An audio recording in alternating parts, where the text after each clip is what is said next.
Bonjour à toutes et à tous, je suis ravi de vous accueillir pour cet épisode du podcast Extraterrien, le podcast qui interviewe des sportifs hors du commun.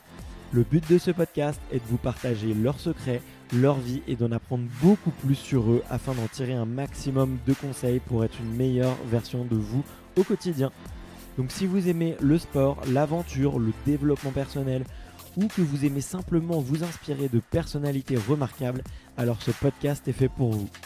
Dans cet épisode, j'accueille Guillaume Artus. Il est ultra-trailer, c'est-à-dire qu'il court des très longues distances dans la nature. Il a fait les courses les plus mythiques du monde, comme l'Ultra-Trail du Mont Blanc. Mais tout ceci n'est qu'un entraînement, car son objectif est encore beaucoup plus fort. En effet, en fin septembre, il s'élancera pour traverser les Alpes à pied en une quarantaine de jours. Un défi un peu fou qui a beaucoup attiré mon attention. En effet, cela fait 5 ans qu'il se prépare et vous verrez qu'il n'a rien laissé au hasard. Guillaume est vraiment un sportif atypique et qui maîtrise son sujet sur le bout des doigts. J'espère que sa personnalité vous plaira car son discours change de ce qu'on peut entendre dans la course à pied. Mais juste avant de commencer, un petit message à vous faire passer. Vous savez très bien, un exploit se fait toujours grâce à un excellent public. Donc je compte énormément sur votre soutien pour que le podcast rentre dans la légende et monte dans les classements. Donc si vous aimez cet épisode, pensez tout simplement à vous abonner et à lui mettre des étoiles sur iTunes et Apple Podcasts. Enfin, je vous rappelle que si jamais vous voulez découvrir les coulisses du podcast, il y a un super compte Instagram extraterrien.podcast. Allez, je vous laisse tout de suite avec mon invité du jour, Guillaume Artus. Salut Guillaume. Salut. Merci beaucoup d'avoir accepté mon invitation sur le podcast. Merci à toi de m'accueillir, de pouvoir parler un petit peu d'Ultra Trail. Bah ouais, ça va être super cool. J'ai vraiment hâte de commencer un petit peu cette interview. Là, j'ai eu il y a peu de temps Stéphanie Jiquel qui fait un petit peu de la course longue distance et qui nous a raconté un petit peu son parcours en Antarctique notamment. Mais on va en parler d'Ultra Trail, t'en fais pas. Mais juste avant, je commence toujours par une question. Quel est ton premier souvenir de sport ? En fait, j'étais nageur avant.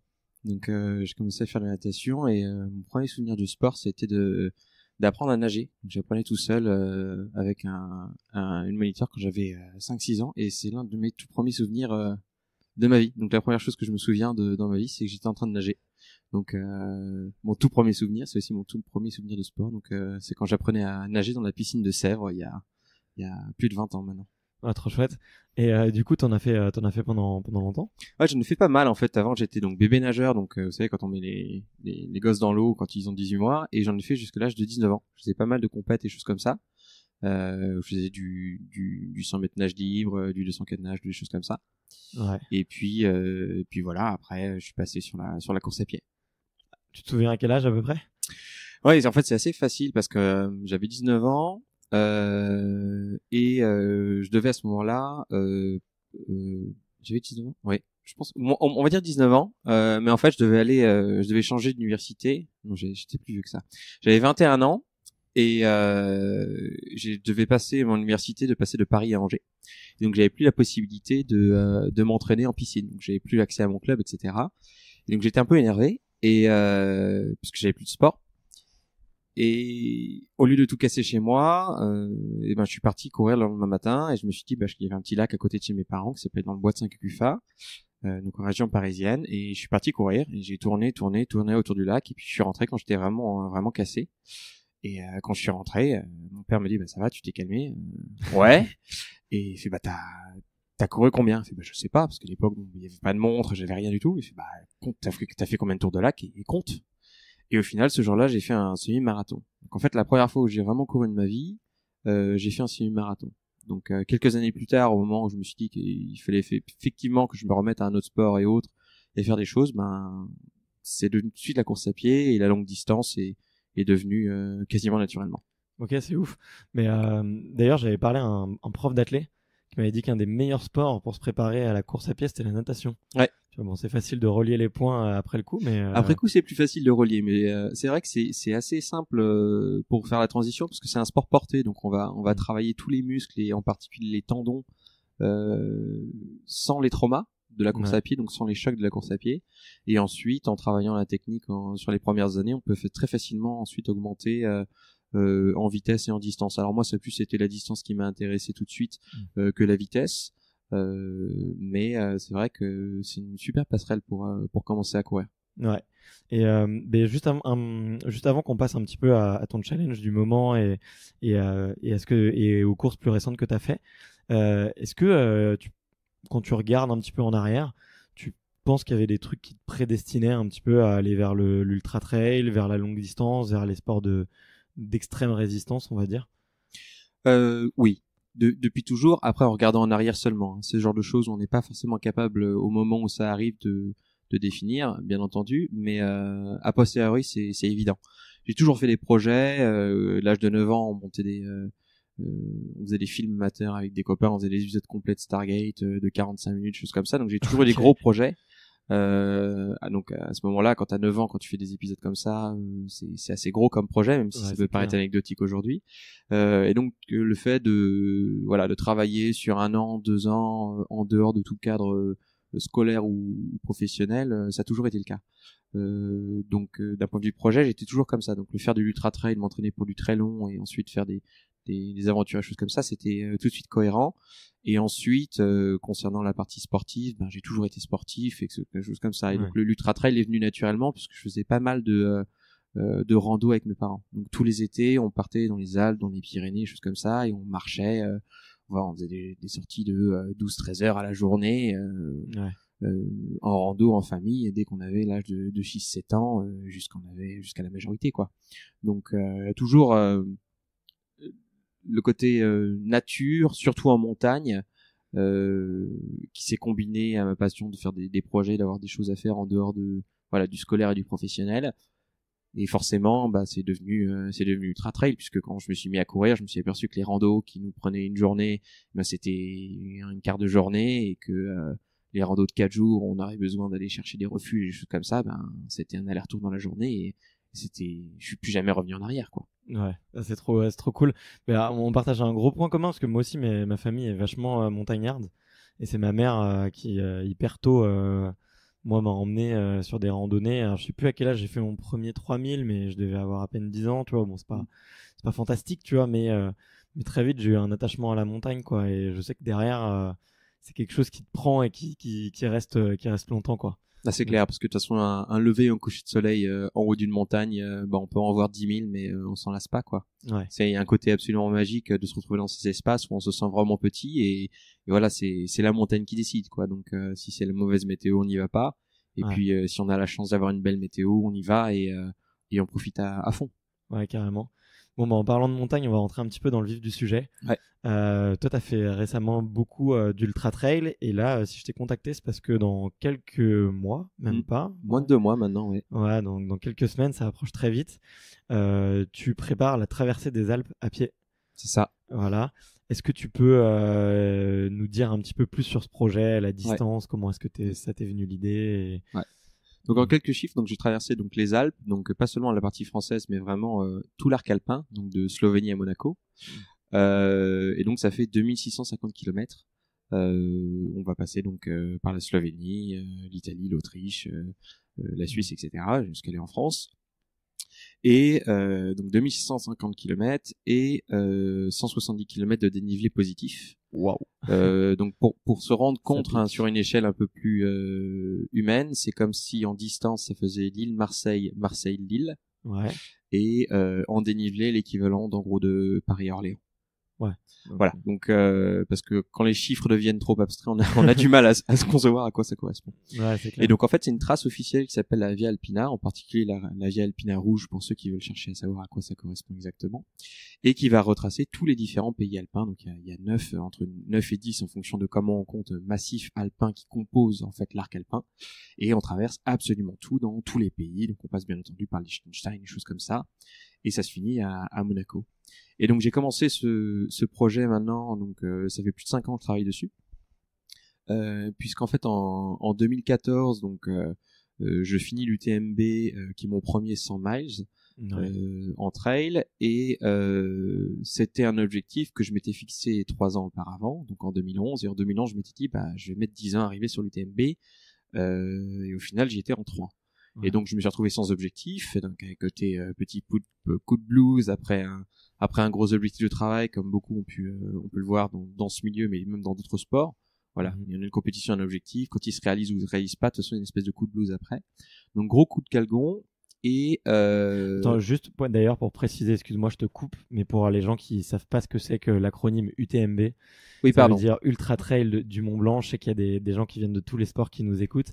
Et du coup, l'UTMB, donc c'est l'Ultra Trail du Mont Blanc, un des Ultra Trails les plus renommés au monde et des plus beaux aussi, parce que en fait, tu fais le tour du Mont Blanc sur l'équivalent de 210 km, il me Ouais, semble. c'est ça, 170 km avec 10 000 de 170. dénivelé environ. Après, ça Ouais, dépend comment voilà. on compte, mais c'est ça. Donc c'est une course assez mythique en France Ouais. et sur laquelle il y a beaucoup d'ultra-trailers français. Voilà, excuse-moi pour la petite parenthèse. Non, pas de souci, tu fais bien. Parce que des fois on me gronde, on me dit il y a des termes trop techniques, je comprends pas et tout. Alors moi comme je suis curieux de tous les sports, je connais un petit peu tout maintenant et puis comme je prépare les interviews, ça aide. Ouais. Mais pour les auditeurs qui découvrent, des fois on reprécise. Ouais. Vas-y, excuse-moi. Donc tu termines ça et derrière. Donc je termine ça, donc Gros coup de le blues, vide intergalactique, et puis de moi de pas avoir de projet ou de plus avoir de projet, ben c'est pas possible. Et du coup je me suis dit il faut vraiment que cette fois-ci, au lieu de te mettre un projet à 10 ans que tu fais en 3, il faut que tu fasses vraiment un projet où ça va vraiment te prendre du temps. Prendre le temps de travailler et de te mettre au niveau pour pouvoir le faire. Et les Alpes sont venues assez naturellement puisque à force d'aller en vacances dans les Alpes, de voir les Alpes sur différents angles et de voir tellement de choses, d'avoir fait des road trips de 50 jours à la découverte des États-Unis, de l'Europe de l'Est, de l'Europe de l'Ouest, enfin vraiment un peu partout. Vraiment, les Alpes, c'est là où, alors c'est pas vraiment chez moi, mais je suis un peu chez moi quand même. Et j'aime bien l'explorer sous tous ces angles, toutes ces coutures, et c'est devenu une espèce d'obsession. Et donc je me suis retrouvé dans un objectif titanesque de comment on fait pour passer donc de l'Ultra Trail du Mont Blanc et ses 170 km et les finir avec extrême difficulté à faire 14 fois la distance en 5 ans après. Et bien entendu, il n'y a pas de long entraînement qui existe, hein. Il y a peu de gens qui ont déjà fait, voire pas du tout. Pas du tout de communauté sur les longues distances et les très longues distances, hein. On est avant pour tous ceux qui ont suivi sur l'Appalachian Trail, qui est un des chemins des grandes distances de référence aux États-Unis, qui fait à peu près 4000 km, où il y a eu pas mal de records sur ces dernières années. D'accord. Donc mais c'était dans les 4 dernières années. Donc avant il n'y avait pas du tout de communauté autour et de personnes qui s'entraînaient à faire ce genre de choses. Et donc j'ai dû construire mon propre plan d'entraînement sur 5 ans et savoir comment on fait pour développer les capacités nécessaires à faire ce genre de choses. Et là où c'était vraiment très intéressant, c'est que il fallait d'abord définir quelles étaient ces capacités. Ouais. Donc la capacité physique, ça paraît anecdotique et c'était évident. C'était vraiment le premier point de travail. Donc je savais que je devais travailler absolument tout, hein, donc que ce soit la résistance musculaire, la capacité à enchaîner, etc. Et très rapidement, je me suis rendu compte de la deuxième compétence, qui était donc toute la partie mentale. Et en fait, même que la partie mentale était beaucoup plus importante et beaucoup plus exigeante que le physique. Parce que quand on se retrouve pendant plusieurs jours en solitaire, avec ses propres moyens, alors bien sûr une balise de sécurité, des choses comme ça, hein, mais quelque part se retrouver seulement par ses propres moyens, on a intérêt d'être à peu près bien dans son assiette mentalement pour pouvoir faire face à l'imprévu, parce qu'on ne sait pas quand est-ce qu'il arrive, mais on peut prévoir qu'il va y avoir un imprévu, ça c'est une certitude. Ouais. Que ce soit une météo, une cheville qui tourne, y a plein de choses qui peuvent se passer. Donc il faut être prêt et avoir ces plans de secours.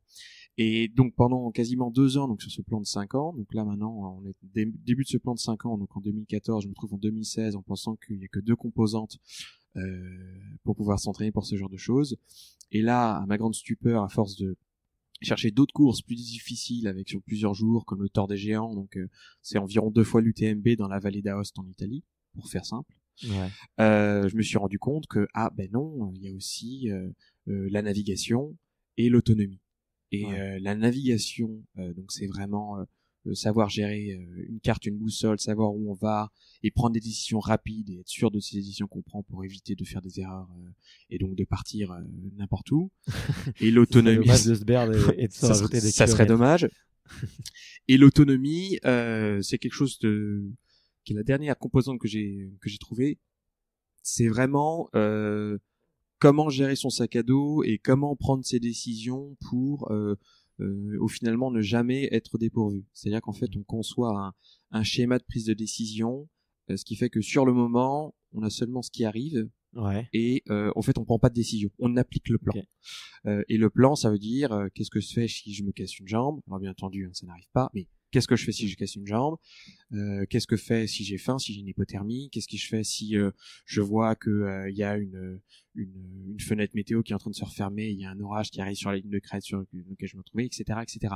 Donc tout un tas de scénarios comme ça qu'on peut rencontrer en montagne et où pendant des courses, j'ai pas forcément pris les bonnes décisions, pendant des sessions d'entraînement, des zones de vadrouille, j'ai pas forcément pris les bonnes décisions et j'ai retenu de mes erreurs ou également quand je pense avoir bien fait quelque chose, reprendre ça. Et donc, c'est un cumul de 5 ans d'expérience où j'ai vraiment essayé de cartographier tout ce qui peut m'arriver et m'est arrivé et de comment je peux faire le jour J quand ça m'arrive et qu'est-ce qu'il faut prendre comme décision.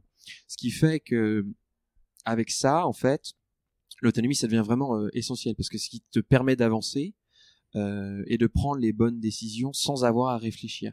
Parce qu'il y a des moments quand ça fait 15 jours qu'on est parti en vadrouille, autant dire que le cerveau il est complètement cramé et la capacité de prendre une décision non émotionnelle, elle est inexistante, ça n'existe plus.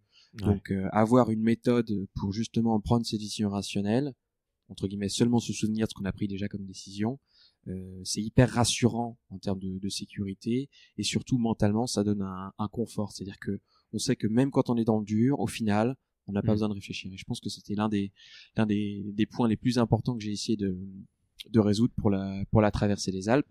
Et j'espère être prêt, quoi.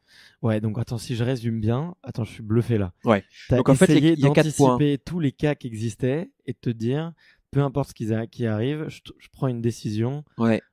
Sans avoir à réfléchir et en fait d'essayer d'automatiser ton choix. C'est ça. Sur ces 4 verticales qui sont comme tu l'as dit l'appétence physique. Donc ça fait l'acronyme MENA pour s'en souvenir plus facilement. Mental, endurance, navigation, autonomie. MENA. M-E-N-A. Mental, endurance, navigation, autonomie. Et sur ces 4 piliers-là, donc il y en a qui se travaillent en amont et c'est tout se travaille en amont et ensuite c'est comment on joue avec ces 4 piliers-là pour aller au plus vite de manière la plus en limitant les risques et en permettant de continuer tous les jours. Parce que là pour la Via Alpina, donc 2650 km, ça représente 43 jours de traversée avec un peu plus de 60 km par jour avec 4000 de D+, de dénivelé positif par jour. C'est des grosses journées. C'est pas impossible, mais c'est des grosses journées. Voilà, il faut savoir gérer surtout l'enchaînement. Donc si on prend une journée par une journée, c'est relativement faisable, mais il faut s'arranger également pour les enchaîner, pour que ça puisse s'enchaîner infiniment. Donc parce que 43 jours d'un point de vue physiologique, c'est comme si on faisait quelque chose de perpétuel. Donc c'est là où ça devient très très intéressant de savoir comment on fait pour gérer sa nourriture, pour éviter de surconsommer par rapport à ce qu'on prend, etc. Donc il y a vraiment des vrais choix en termes de nutrition, en termes d'allure, etc. qui sont essayer de faire une espèce d'équilibre de tout ça et de voir ce qui peut arriver, quoi. Et puis de toute façon tout va arriver. Ouais, c'est clair. Mais ça me fait énormément penser à ce que disait Stéphanie là, du coup sur sa traversée de l'Antarctique où elle essaie énormément de visualiser. Et mais du coup, on va essayer de prendre point par point. Là, moi, j'ai une question qui me vient parce que mon dada, c'est un peu la nutrition sportive. J'aime beaucoup ça. Qu'est-ce que tu vas manger pendant 43 jours? Je crois que la nutrition, je pense que ça peut être un des points qui va surprendre le plus de gens. Ouais, c'est une des premières causes d'abandon sur les courses de longue distance. Hein. Exactement. Et en fait, j'avais 2 problématiques. Donc, je vais traverser les Alpes là sans assistance. Donc, j'ai pas accès à quelqu'un qui va apporter une nourriture spécifique, des choses comme ça. Ouais, t'es en autonomie. Je suis en autonomie, donc ce que veut dire que je peux faire les ravitaillements dans les refuges ou dans les villages, des choses comme ça. Et donc, au début, ma première approche, c'était de dire bon, qu'est-ce que je peux trouver comme nourriture qui soit le mieux pour moi. Ouais. Et ensuite, je me suis aperçu que cette nourriture serait pas forcément disponible au fin fond de la Slovénie, sur un petit village en Liechtenstein, des choses comme ça. Et donc j'ai retourné. Ils ont pas de gel. Ils ont pas de gel Strucmuche, c'est étonnant. Ils ont pas de BC2A ou de machin d'acide aminé en comprimé, c'est hyper étonnant. Donc partant de ce constat-là, j'ai retourné complètement le problème. Et lors de mon entraînement et des courses que j'ai fait sur ces 5 dernières années, j'ai refusé de prendre une alimentation spécifique. Et j'y suis allé avec ce qu'il y avait sur place. Donc en subissant intégralement les conséquences que peuvent avoir une mauvaise nutrition sur ce genre de course. Mais l'objectif n'était pas d'avoir une performance parfaite sur les courses qui étaient en préparation. Alors 5 ans de préparation, ça peut paraître long, mais au final c'est une paille, hein. Mais c'est voilà, c'est vraiment l'idée, c'est on arrive sur une course, peu importe ce que c'est, ben s'il y a que des tucs, ben ça sera que des tucs. S'il y a que des quarts d'orange, ben ça sera que des quarts d'orange et des choses comme ça. Et si j'ai des choses dans mon sac à dos, ben, c'est que des choses que je peux trouver facilement. Typiquement le pain, parce qu'il y a des boulangeries partout sur la planète, les noix et choses comme ça qui sont principalement trouvables en Europe, ou les saucissons et choses comme ça. Et donc j'ai eu un régime alimentaire en course absolument grandiose pour le point de vue mental, qui est à base de saucissons et fromage et morceaux de pain démentiels, quoi. Donc d'un point de vue mental, ça a un avantage énorme, c'est-à-dire que ma nutrition, je me fais plaisir. Je suis pas dans un système privatif, et au contraire, plus j'arrive à en prendre, mieux c'est. Et ça a l'avantage de pouvoir, je peux trouver cette nourriture absolument partout dans les Alpes. Et donc, voilà, moi j'ai pris le parti, pris de dire, ben, quitte à ne rien trouver, autant être prêt à pouvoir manger absolument n'importe quoi pour faire le plein. Et je me suis entraîné comme ça. C'est-à-dire qu'aujourd'hui, c'est pas une vanne, hein, je peux littéralement manger une tartiflette et aller courir 3 heures dessus et ça me fait rien, quoi. Donc, c'est l'avantage du truc. Donc, au début, c'est horrible, hein, on a envie de vomir comme tout le monde, il n'y a pas de problème, il n'y a pas de... Tout le monde est égaux là-dessus, hein. Mais voilà, c'est-à-dire que le corps vraiment peut s'habituer à des choses absolument incroyables, et également sur le point de vue nutritif. Et du coup, maintenant, mon estomac, il est relativement blindé. On peut vraiment manger absolument n'importe quoi et pouvoir courir dessus des énormes distances. Donc, c'est un peu l'avantage. Ok, mais écoute, je suis vachement surpris de ta réponse. Tu vois, je m'attendais pas du tout à ça. Mais tu vois, j'aurais eu une approche un petit peu différente en me disant comment est-ce que je vais optimiser, comment est-ce que je vais rationaliser. J'ai eu la chance du coup de rencontrer quelques explorateurs ces derniers mois là, grâce au podcast, et ouais, ils bouffent lyophilisé. Ouais. Et tu vois, eux, ils font du coup le schéma inverse de se dire, je vais bouffer, je vais manger que de la nourriture lyophilisée pendant 1 mois, 2 mois, 3 mois. Du coup, les 6 mois avant, je vais aussi manger lyophilisé. Et du coup, bah, ils font le chemin de réflexion. Mais après, bah, voilà. Après, le chemin de réflexion se suit, c'est-à-dire que ce que tu vas retrouver pendant l'événement, tu le manges également avant pour que ton corps soit habitué. Ouais. Donc le raisonnement à ce niveau-là, il est le même. Après, c'est vrai que quand on part, lorsqu'elle est partie dans l'Antarctique, forcément, elle a moins de villages, quoi. Donc moi, j'ai pas la nécessité d'emporter l'intégralité de ma nourriture et je peux justement recharger en cours. Et donc c'est là où effectivement, j'ai pas la nécessité d'avoir que du lyophilisé. Mais évidemment, si je voulais faire 43 jours n'importe où sur la planète sans ravitaillement, le lyophilisé a été une nécessité, et je l'ai rejoint absolument sur ce point-là, qu'il aurait fallu que je mange pendant 6 mois du lyophilisé. Ouais, avant. Ouais. Ouais. Et du coup, à part la nourriture, du coup, au niveau autonomie, qu'est-ce que tu dois embarquer dans ton sac, et qu'est-ce que tu dois prévoir concrètement, parce que j'imagine que tu pars pas juste avec ta montre et une paire de chaussettes de rechange, quoi. Non, je prends aussi un t-shirt.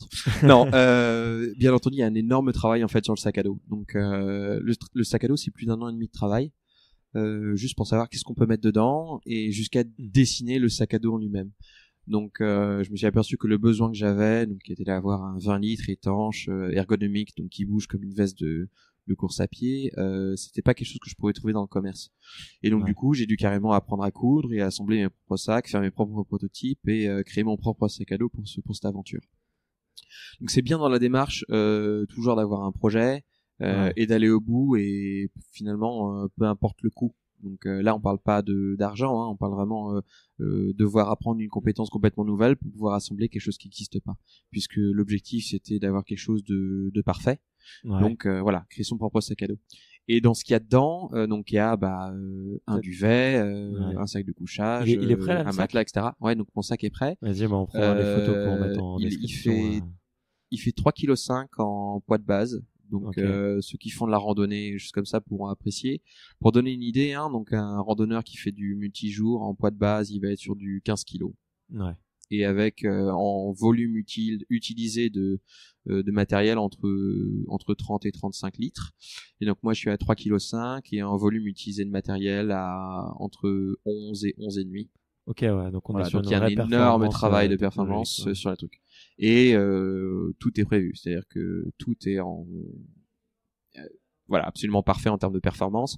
Et je pense que la clé pour les personnes qui veulent faire ce genre de choses, c'est que si c'est pas un élément qui est associé à la sécurité, si c'est mis dans ton sac à dos, ça doit avoir entre 2 et 3 utilisations possibles différentes.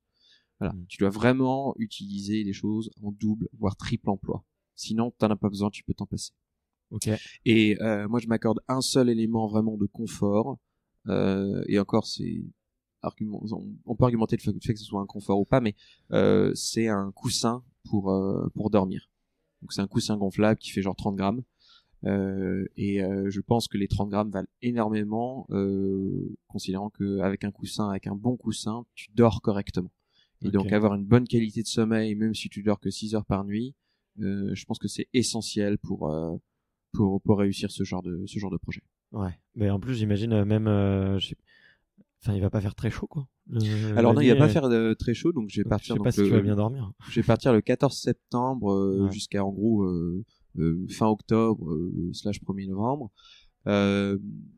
Maintenant, voilà, c'est un moment en fait, il va pas faire très chaud la nuit, mais il fait pas non plus très chaud le jour. Ouais. Donc voilà, c'est un échange. Donc pour avoir une belle météo en journée, sachant qu'en fait septembre et octobre sont de très belles saisons pour faire de la rando et pour avancer donc dans ce genre de massif, et on est beaucoup moins exposé à la chaleur de juillet-août et surtout aux orages de août et de tout début septembre qu'on rencontre principalement en France. Donc c'est là où en fait la fenêtre météo de prendre le choix de prendre septembre-octobre pour faire la traversée s'est fait là-dessus, donc sur la météo. Ouais. Maintenant, il va faire froid et c'est pas très grave. Après, tu vois, sur la combinaison que j'ai pour dormir, je peux descendre jusqu'à 2-3 degrés la nuit sans souci. Alors, je passe pas la nuit dans un 5 étoiles, hein, on est d'accord, mais je peux tenir la nuit et dormir en mettant absolument tous mes fringues entre 2 et 3 degrés. D'accord. Donc c'est gérable. Et puis ensuite, c'est à moi d'être intelligent, de pas m'arrêter en sommet de crête exposé, et plutôt de m'arrêter en fond de vallée, pas à côté d'une rivière pour avoir l'humidité, justement en fond de vallée, un truc caché entre guillemets, à l'abri du vent et sec. Et là on gagne très facilement une dizaine de degrés par rapport à un côté d'une rivière, et j'en parle même pas par rapport à être sur une crête exposée. Donc en fait, le choix de l'emplacement de dormir devient un emplacement ultra stratégique sur le choix de ce qu'on met dans son sac à dos, puisque on peut limiter au final ce dont on a besoin. Je suis fasciné là par tout ce que tu me racontes là. Je suis impressionné de à quel point on peut prévoir et à quel point la préparation que tu fais, je la trouve intelligente et pertinente. En tout cas, tu défends bien tes choix. Ouais. Mais du coup, après, ça veut pas dire que mes choix sont forcément bons, hein, mais voilà, au moins ils ont eu le mérite d'être réfléchis. Ouais. Et pareil, tu vois, le parcours aujourd'hui, donc il est divisé en 43 étapes où je sais où est-ce que je vais dormir, etc. Je sais très bien qu'il va voler en éclats au bout de 2 jours. Ouais. Parce que la réalité du terrain va se rappeler à autre chose, quoi. Mais c'est le jeu. On vient pour être au plus près, au plus préparé, et puis ensuite, c'est la montagne qui décide de toute façon. Ok. Mais ouais, je suis un peu fasciné. Et tu peux terminer un petit peu là sur ce que va contenir ton sac, hein, un peu à part ce fameux coussin. En fait, après, donc j'ai pris le choix de pas avoir donc de matériel pour faire de la cuisine, des choses comme ça, donc avoir un réchaud et des choses comme ça. Je me suis aperçu, donc j'ai fait en test une traversée des Pyrénées en solitaire que j'ai conclu en moins de 14 jours, donc ça faisait 800 km avec 40 000 de dénivelé positif, donc dans les mêmes conditions quelque part, et je me suis aperçu que mon réchaud je l'ai pas du tout sorti, puisqu'en fait comme j'avance suffisamment vite, donc je vais faire entre 3 et 4 vallées par jour. 3 et 4 vallées par jour, si je fais du ravitaillement tous les 2 jours et demi, ça veut dire 9 vallées, et si j'arrive pas à trouver un seul village toutes les 9 vallées, c'est vraiment que je me suis mal débrouillé. Ouais. Donc en fait, j'ai toujours la possibilité de ravitailler et d'avoir quelque chose de frais et autres, donc frais on entend un ravitaillement complet, quoi. Ouais. Et à chaque fois que je traverse un village ou autre, peu importe si c'était il y a une vallée ou autre, je ravitaille intégralement. D'accord. Donc, comme ça me permet de, peu importe le point de ravitaillement, je ravitaille comme s'il y avait rien derrière, puisque la possibilité que, au moment où je passe dans ce village, au final, c'est dimanche, du coup la boulangerie elle est fermée à 14h, je suis arrivé à 14h20. Enfin, c'est le genre de choses qu'il faut anticiper. Donc dans le sac, donc pas de quoi cuisiner, mais de quoi porter de la bouffe. Le sac peut porter, le sac là, il fait donc 20 litres de contenu étanche, donc en termes de matériel et plus nourriture. Ouais. Et en plus de ça, il peut porter jusqu'à 5 litres d'eau, ce qui est absolument énorme, mais ça me permet de traverser des zones en fait où il y a vraiment des zones sans fontaine, sans source d'eau, sans rien, qui peuvent faire jusqu'à 150 km dans la traversée. Donc sur ces moments-là, j'ai besoin d'avoir au moins 5 litres d'eau. Je me suis retrouvé des coins dans l'Ariège, dans la traversée des Pyrénées, où j'avais que 3 litres, et je peux te dire que tu comptes. Quand tu comptes vraiment, quand ça fait déjà 100 bornes et qu'en 100 bornes t'as bu un demi-litre d'eau et il fait 40 degrés à l'ombre, je peux te dire que tu t'en souviens et que la prochaine fois tu prends plus de flotte. Donc là c'est vraiment apprendre de ses erreurs, c'est ce genre de choses. Ouais. Et ensuite, c'est-à-dire que c'est un t-shirt absolument parfait. Une paire de bâtons qui va seulement rester sur le sac en cas d'urgence, parce que j'utilise pas de bâton, mais c'est un élément de sécurité absolument indispensable. Une balise GPS, une doudoune, l'équivalent d'une polaire, voilà, et une veste étanche à toute épreuve, bien entendu. Et tout est quasiment dessiné sur mesure, donc il y a des choses que j'ai fait produire sur mesure, comme ma veste étanche. Elle est quasiment sur mesure, ma doudoune est sur mesure, il y a plein de choses qui sont faites sur mesure pour avoir justement des niveaux de performance et des choix des matériaux qui m'intéressent parfaitement, quoi. Ok, génial. Tu l'as évoqué 2 fois là, t'as fait une traversée des Pyrénées. Ouais. Est-ce que t'as fait d'autres on va dire petits voyages comme ça pour te préparer Ouais. Est-ce que tu peux nous dire un petit peu sur 5 ans comment est-ce que t'as étalé ton programme, tes distances et tes voyages ça m'intéresse beaucoup ça. Ouais. En fait au début donc pendant ma préparation à l'UTMB, donc à l'Ultra Trail du Mont Blanc, donc avant même quelque part d'avoir ce projet-là, j'ai vécu 2 ans aux États-Unis. Et pendant ces 2 ans aux États-Unis, donc je faisais un MBA à Chicago. J'ai eu la possibilité de partir 50 jours avant de rentrer en France et de commencer à travailler en France.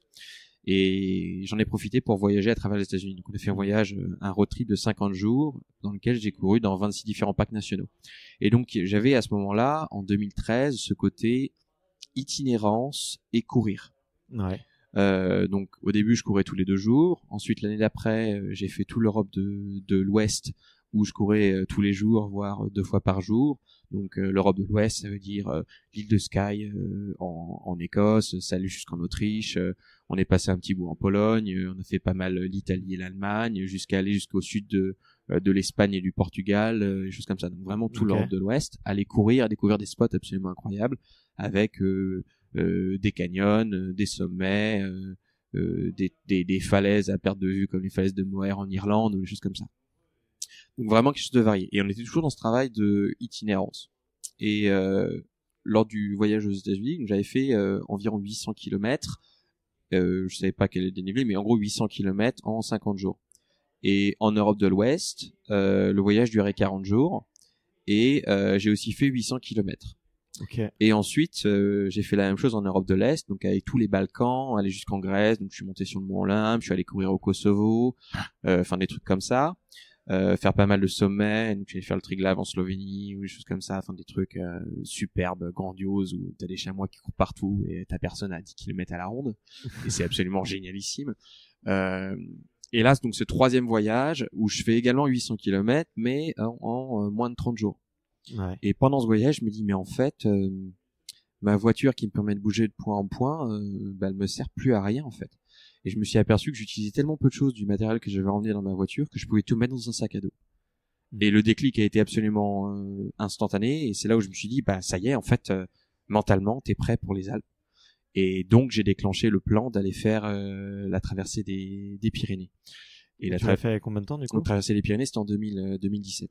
D'accord. Et 2017, c'était une énorme année pour moi. Donc, c'est l'année où j'ai fait le Tour des Géants, donc l'équivalent de 2 fois l'UTMB, donc c'est 340 km avec 25 000 de dénivelé. Et 3 semaines après, je traversais les Pyrénées.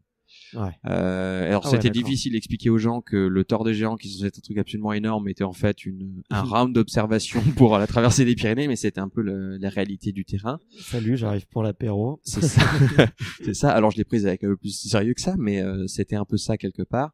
Et je sortais également donc de la Barclay, où j'ai eu la chance d'aller faire un tour sur la Barclay en avril 2017. Alors Là pour aussi, ceux course qui mythique. Hein. voilà, la course mythique en termes de navigation et de difficulté. Donc pour ceux qui connaissent pas, en fait, donc c'est une course dans le Tennessee où il fallait chercher des pages de bouquins dans une forêt absolument exécrable. Il y a pas de chemin, navigation boussole, et la boussole des fois elle indique pas le nord parce qu'il y a des zones qui indiquent pas le nord, et c'est vraiment hostile comme terrain. Et voilà, c'est l'enfer sur terre, et c'est absolument génial en même temps. Ouais. Et c'est tenu par un type un peu fou mais ultra sympa. C'est tenu par un type un peu fou qui a une vraiment tête de très Père Noël, artisanal, hein. et bon, il faut savoir que dans son temps quand même le Mister il courait moins de 3 heures sur un marathon, donc il savait un petit peu sa bouteille, hein. Les gens l'oublient, etc., sur ses heures de Père Noël aujourd'hui, mais c'est quelqu'un qui s'y connaît vraiment très très bien dans le milieu, et qui a écrit pour des magazines de running depuis plus de 20 ans. Donc, mais c'est vrai que c'est loin de son personnage aujourd'hui, de ce qu'on voit. Et en fait donc ça c'est vraiment le côté projet haute que j'ai fait. Et la Barclay, c'est une énorme illustration de s'inscrire pour une course, ou ici de s'inscrire pour une course pour travailler un item. Donc là on avait les items MENA, donc mental, endurance, navigation, autonomie. Là clairement on avait dedans endurance et navigation. Et ensuite j'ai fait d'autres courses sur ces 5 dernières années où mon seul objectif c'était d'aller travailler l'un des 4 items, ou une combinaison des items. Donc au début, donc j'y allais que pour un seul item, une seule pour travailler l'endurance, une seule pour travailler la navigation, etc. Et au fur et à mesure, j'ai commencé à combiner 2, 3, puis 4. Okay. Et le puis 4, c'était bien entendu les Pyrénées, où j'étais en conditions quasiment réelles. Et donc dans ce cadre-là, j'ai fait Montmartre, donc ça s'appelle l'Ultra Trail de Montmartre, où ça consiste, donc pour ceux qui connaissent, donc il y a Montmartre, donc il y a des escaliers qui vont le long d'un funiculaire qui vont à l'église de Montmartre, et donc l'objectif c'était de faire 271 allers-retours sur ces marches-là, donc ça fait un peu moins de 80 km et 11 600 de dénivelé. Donc je gagne la première année, je finis deuxième l'année d'après, et là typiquement on va travailler les cuisses, hein. On travaille le physique, et puis aussi quelque part également le mental, puisqu'en fait on a la possibilité d'abandonner plus de 500 fois, que ce soit en haut et en bas. Il y a un effet de lassitude qui est énorme. Exactement. Quoi. Et quand tu te retrouves en particulier sur la première année, donc j'avais fait 160 boucles et j'étais tout seul. Tout le monde avait abandonné, j'étais tout seul, donc j'en avais 112 à faire tout seul. Et donc ça m'a pris genre 15 heures à faire les 112 dernières. Et t'étais tout seul pendant 15 heures, quoi. Et t'as plus aucune raison d'avancer techniquement, sauf le fait de pouvoir finir. Et c'est là où ça travaille vraiment le mental. Et donc vraiment sur 5 ans, j'ai essayé de choisir des courses et des projets où j'allais vraiment travailler ces 4 capacités. Et l'idée c'était de dire on va en figer une où c'est relativement confort, l'une des 4, et on va essayer de travailler les autres. Voilà. Et par exemple au mois de mars, j'ai fait des allers-retours dans un tunnel. L'objectif c'était d'aller faire plus de 300 km dans un tunnel en aller-retour. Voilà, des choses comme ça. Donc sympa, quoi. Ouais, des trucs vraiment très très intelligents ou pas. Mais voilà, c'est l'idée, c'est qu'au bout d'un moment, en fait, quand on travaille quelque chose de très long et très difficile, il faut aller se faire mal à l'entraînement. Et au même titre que quelqu'un sur un plan d'entraînement pour un marathon va faire des sorties longues ou des fractionnés pour aller se faire mal et puis vraiment essayer de progresser, là c'est pareil, sauf que c'est tout un peu x10, quoi. Ouais, je vois. Et étalé sur 5 ans. Ouais, c'est dingue. Franchement, écoute, moi je suis bluffé là. Je suis vraiment impressionné. Juste rapidement là pour le terminer sur le volume un petit peu que tu fais là. Tu cours à peu près combien de kilomètres là par semaine pour Donc sur les semaines d'entraînement où vraiment je vais faire de la qualité comme ça, je vais être à 120 par semaine. D'accord. Avec en gros 2 marathons. Ce qui est pas tant que ça finalement, parce que t'as des marathoniens qui font 240, 250. Après, voilà, c'est-à-dire que en course, quand tu cours au minimum pour une course, en gros c'est le mini, c'est 36 heures. T'as pas les mêmes phénomènes de traumatisme que tu peux avoir sur des choses comme ça. Donc moi j'ai plus travaillé des attitudes, des des postures en termes de pieds et surtout faire des sorties longues, quoi, faire du bloc, faire du volume. Et ça, c'est sur vraiment l'entraînement. Ensuite, j'utilise beaucoup les courses comme un entraînement. Donc, par exemple, l'année dernière, j'avais fait l'échappée belle, donc il y a un 144 km dans le massif de Beldon, absolument sublime d'ailleurs. Au passage, ceux qui peuvent, vaut mieux qu'ils y aillent parce que c'est vraiment grandiose. C'était un entraînement. Et l'objectif pour moi dans cette course-là, c'était de dire bah voilà, j'ai parti avec le fond du peloton en allure fixe et je cours l'intégralité de la course en allure fixe. Donc c'est une course où il y a 700 participants, je suis 650e au premier pointage et je finis dans le top 50. Parce que justement, voilà, l'idée c'était vraiment d'aller travailler et de faire une course complètement lisse en termes d'allure et de pouvoir voir ce que ça donnait. Donc vraiment utiliser des courses et des ultra trails, ça me paraît bizarre de dire ça, mais voilà, vraiment utiliser des ultra trails comme un entraînement. En gros, un ultra trail c'est une sortie longue quoi pour un marathonien. Ouais. Et c'est pour ça qu'à l'entraînement, je me sens pas le besoin de faire 200 bornes dans la semaine parce que les 200 bornes je les fais dans le week-end quoi, quand je suis en course. D'accord. OK. Bah écoute merci de ces précisions là, c'est hyper intéressant. Surtout pour moi qui ai un petit passé de préparation physique et tout, donc je suis assez curieux. Ouais, on regarde l'heure, ça passe vite. Juste pour tout ça là, tu t'es fait un peu accompagner. Alors, il y a des gens qui te conseillent, qui t'aident un peu. J'imagine que ça se fait pas tout seul quand même. Alors, je suis pas très bon à être encadré. On va pas se mentir. Maintenant, je suis en fait une philosophie d'entraînement qui a été que j'ai découvert avec Bruno Hubi. En fait, j'ai eu la chance d'avoir accès pendant plus de 6 mois à Bruno Hubi. Donc Bruno Hubi, il a gagné les 100 km de Millau, il a été en équipe de France de 24 et de 24 heures et de 100 km si je dis pas de bêtises. Enfin, c'est quelqu'un qui connaît bien son milieu, surtout pour courir longtemps, qui est le nom d'un de ses bouquins d'ailleurs, que je recommande, qui est une petite bible pour pouvoir faire du long. Et donc je m'entraînais avec lui sur mon tout premier marathon que j'ai vraiment couru, parce que j'en avais fait 2 avant, mais enfin quand on fait pas de fractio pour s'entraîner sur un marathon, autant dire que on n'est pas vraiment très efficace. Mais le premier marathon que je suis vraiment entraîné, c'était avec lui. Et j'ai gardé sa philosophie d'entraînement, tout ce qui est basé sur l'endurance, aérobie et choses comme ça, qui est la petite sœur / grande sœur, ça dépend de l'école de la VMA, donc de la vitesse maximale aérobie. Mais l'idée, voilà, j'ai suivi complètement sa philosophie depuis des années. Et donc je suis encore un petit peu en contact avec lui, merci les réseaux sociaux. Mais par contre, c'est vrai que je reçois plus du tout de plan d'entraînement. J'avais réfléchi à un moment d'avoir des plans d'entraînement de la part de Vincent Viette, quelqu'un que j'aime beaucoup, qui fait des bons résultats, qui est bien placé et autres. Mais au final, je pense qu'il a compris comme moi que j'étais pas vraiment entraînable, puisque de toute façon je passais mes propres courses, etc. pour aller m'entraîner et autres, et ça me va très bien aussi. Et le côté un petit peu en termes d'ego, de dire tu l'as fait un peu tout seul et autres quelque part, je vais pas dire que ça me déplaît pas, quoi, ça me déplaît pas du tout. Maintenant, dans l'ombre et autres, il y a plein de gens qui m'ont inspiré et dans lequel je m'inspire depuis des années, et je suis les principes plus que les conseils directement. Ok, ouais. Et même sur d'autres verticales, je sais pas, des kinés, pour la préparation mentale, là on en a peu parlé finalement, d'ailleurs. J'avais quelques questions à te poser. Pour la préparation mentale, t'es allé voir personne? Alors non, je suis assez partisan du souffrir par l'exemple, tu vois. Et du coup je me suis mis en danger entre guillemets sur certaines courses, aller sur certaines courses un peu trop tôt. Alors j'étais pas en danger physique, etc., mais de savoir que j'allais vraiment taper dans la machine, d'aller souffrir et autres, et de savoir que la seule différence entre finir et pas finir, ça allait être la tête. Et donc je me suis mis mentalement, volontairement en danger pour pouvoir le travailler. Et ensuite, on utilise, comme tout le monde, utilise ses expériences personnelles qui sont plus ou moins violentes, qui te permettent d'avancer. Et puis voilà, c'est de pouvoir reporter d'un côté à l'autre. Mais l'idée, c'est, moi, je suis vraiment partisan de l'apprentissage par l'exemple. Le côté coach sportif ou de trouver une motivation externe par quelqu'un d'autre en externe, alors que ça soit en donnant une cause à ce qu'on est en train de faire. Donc, le faire pour une organisation caritative, le faire pour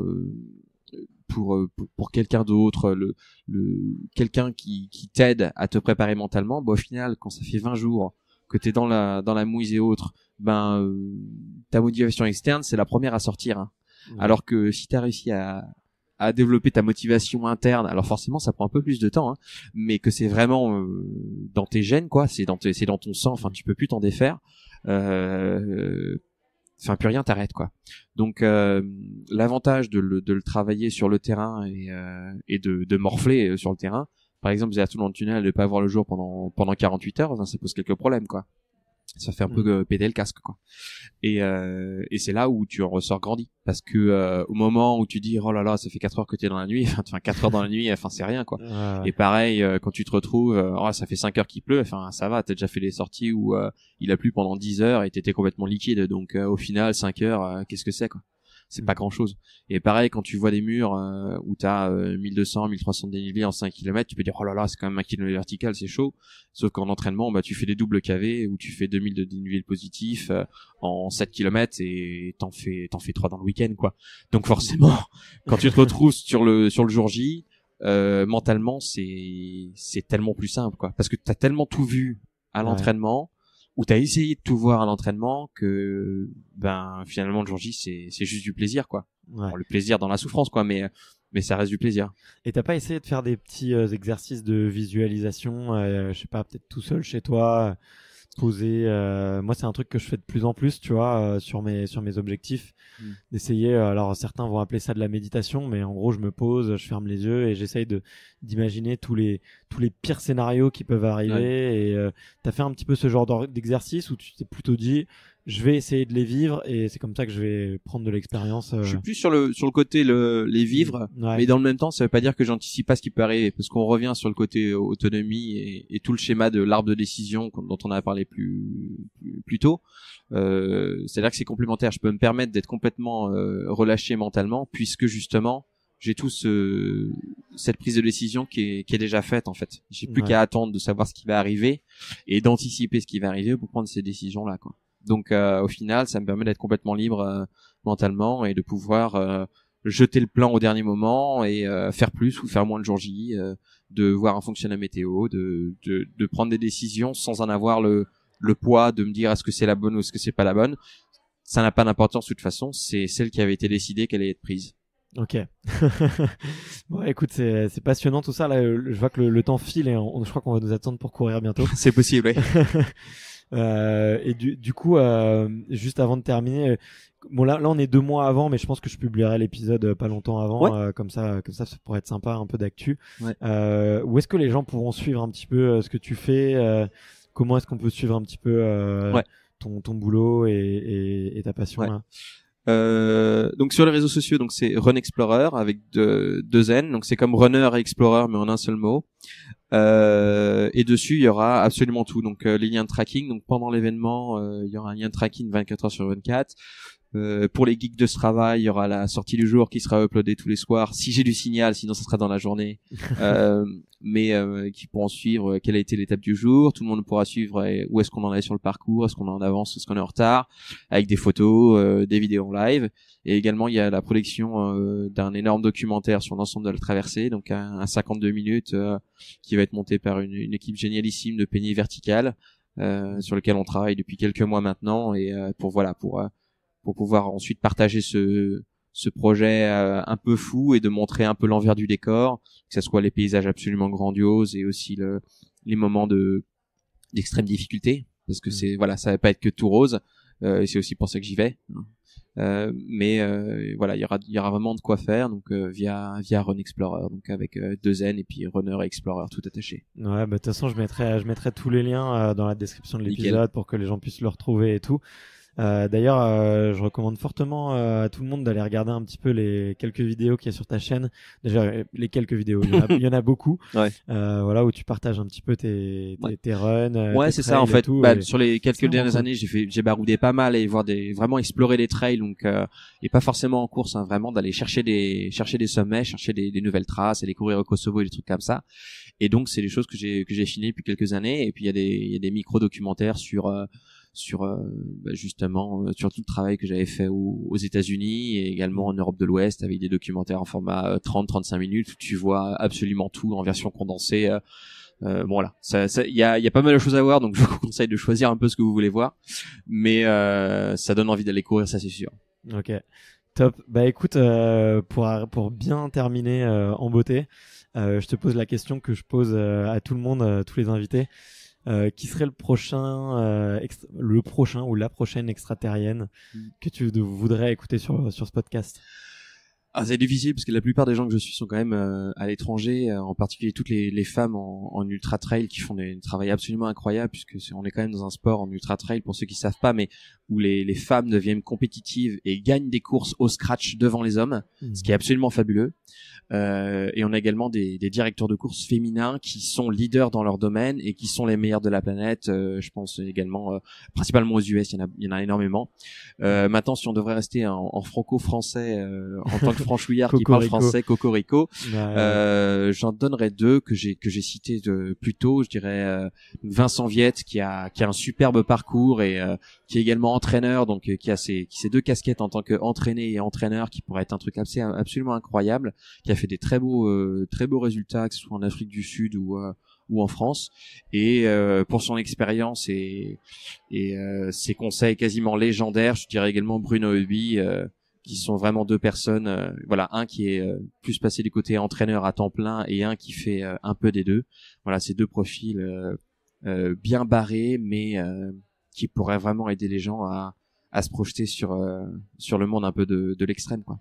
Ok, super. Bah écoute, merci beaucoup Guillaume. Merci à toi. Salut, et bah écoute, ce que je te propose, c'est que j'ai pas du tout envie de te porter la poisse, mais on se dit qu'on se retrouve après ton périple. Avec plaisir. Pour faire un petit peu le point et raconter un petit peu ce que tu as vécu. La table est en bois, je touche du bois. Voilà. Vas-y, ça marche. Bon allez, salut. Salut. Merci d'avoir écouté cet épisode jusqu'au bout. Si vous êtes encore là, c'est sûrement que l'épisode vous a plu, donc n'hésitez pas à le faire savoir autour de vous et à vous abonner pour ne louper aucun épisode. J'ai mis tous les liens dans la description, donc n'hésitez pas à y jeter un coup d'œil. Et sinon, moi je vous dis à la semaine prochaine pour une prochaine interview. Ciao!